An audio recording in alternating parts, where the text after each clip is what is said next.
పరబ్రహ్మ స్వరూపం. చాలు అంటే ఎలా? కడుపు నిండా తిను. నేను మీ అమ్మనే వడ్డిస్తున్నాను.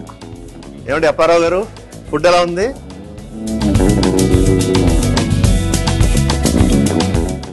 మొహమాట పడకుండా బాగా తినండి. ఓకే, ఇంకొంచెం వడ్డించినా?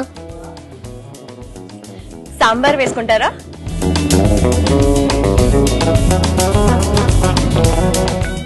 పోనీ కూర వేసుకోండి, పోనీ రసం అయినా తినండి. మీరు అలా ఏమి తినకపోతే ఎలాగా? ఆరోగ్యాన్ని దృష్టిలో పెట్టుకోవాలి కదా. ఆగండి, మీకోసం కేసరి వేస్తాను, తినండి.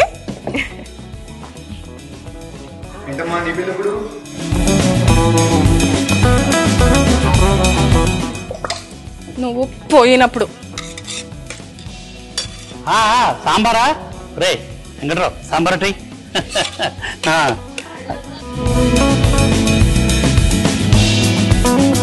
ఒరే ఒరే ఒరే, ఆ కుర్చీ సరిగ్గా సర్దండి రా, అందరూ వచ్చేస్తున్నారు కదా పొడవమని. అందరికీ నేనే వడ్డించా. ఏం సుబ్బలక్ష్మత, బాగున్నావా? మాయ బాగున్నాడా? అలాగే అలాగే. చిరాకు పడగా వడ్డిస్తున్నాం కదా. ఇదిగో తిను, ఇప్పుడు మూడోసారి అప్పుడే ఇది తిను.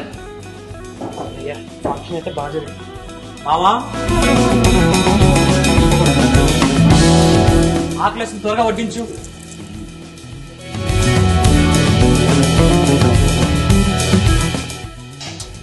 అదేంటి మామ, అన్ని ఐటమ్స్ చేసాం కదా, కొన్నే వడ్డించావేంటి? మరి అదే లేడు అన్నపూర్ణ క్యాటరింగ్ అంటే. ఒక్కొక్కరు 2-3 సార్లు అడిగి మరీ పెట్టించుకున్నారు. ఈ మాట అన్నా చూడు మామ, కడుపు నిండిపోయింది. సరే, వీటితో అడ్జస్ట్ అవుతాలే.